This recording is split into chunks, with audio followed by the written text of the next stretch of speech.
आती है, छेड़ती है और चली जाती है। ये भी सही है। पता नहीं, कहीं तो पढ़ा था, अगर सामने वाले अपने सारे इमोशंस आपको दिखाने लग जाए तो समझ लेना साथ तो रहना है कैसे भी, पर तुम झेलने के लिए तैयार हो ना। सुनो, पापा बुला रहे हैं, जाती हूँ। ये वाली कहानी ना अब हो गई, बहुत रह लिया घर, इतना टाइम हो गया है। पहले मैं इतना नहीं सोचता था, इसने ना बोल बोल कर हर दिन गिनवा दिए। या तो ये वापस आ जाए या तो इसको ये बोलना ना छोड़ना होगा, वरना 3 दिन बचे हैं, ये मुझे पागल ही कर देगी। कॉलेज से वापस आकर यही सोच रहा था कि फिर मैसेज आ गया। कहती है एक बात पूछूं? मैंने कहा हाँ बोलो ना। उसने कहा मैं कोई बहाना मार दूं कि कॉलेज जल्दी जाना पड़ेगा। मैंने पूछा क्यों, क्या हुआ? उसने कहा इससे क्या, हम संडे साथ रह लेंगे थोड़ी देर। मैंने फिर पूछा और ऐसा क्या हुआ ये जो ख्याल आया? कहती है पास्ता मैगी बना के लाऊंगी, सोच लो।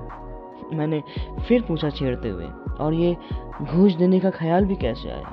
कहती है हो गया तुम्हारा, देख रही हूँ छेड़ने की हिम्मत आ रही है तुम्हें भी, पर कोई नहीं, कोशिश करते रहो। मैंने कहा मतलब? उसने कहा कुछ नहीं, बोलो ना, मार दो बहाना।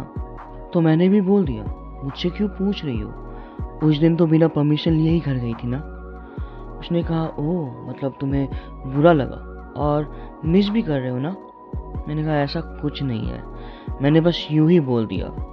इसके जवाब में कहती है कि मैंने भी ऐसे ही बोला था, मैं नहीं आ रही, बस तुम्हारा रिएक्शन देखना था, बाय। ये लास्ट मैसेज था। अब बताओ, ये भी कोई बात हुई नाराज होने के लिए? और सो भी गई है।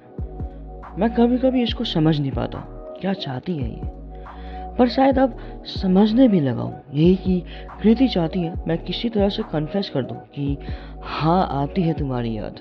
अजीब है ना, शायद इसीलिए प्यार में ना इमोशंस को एक्सप्रेस करना जरूरी होता है। पर अब समझने भी लगा हूँ हर बार वो क्यों बोलती है हाँ बोलो ना।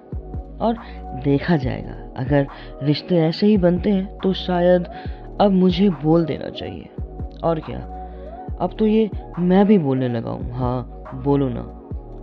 पर कहूँगा क्या उसे, ये भी बात है। कभी किसी को ऐसे बोला नहीं, नहीं मतलब बोला है, पर इस फीलिंग के साथ कभी किसी से नहीं। क्या करूँ, मैसेज कर दूँ क्या? नहीं, वेट करता हूँ, जब सामने होगी तभी बोलूँगा, अच्छे से सोच समझ कर। जल्दीबाजी में कुछ उल्टा ना बोल दूँ, क्योंकि उसे नाराज़ होने का बहुत शौक है। वो मेरे गुस्सा होने पर ताना मारती है, खुद देखा है कितनी जल्दी नाराज़ होती है, सुअर।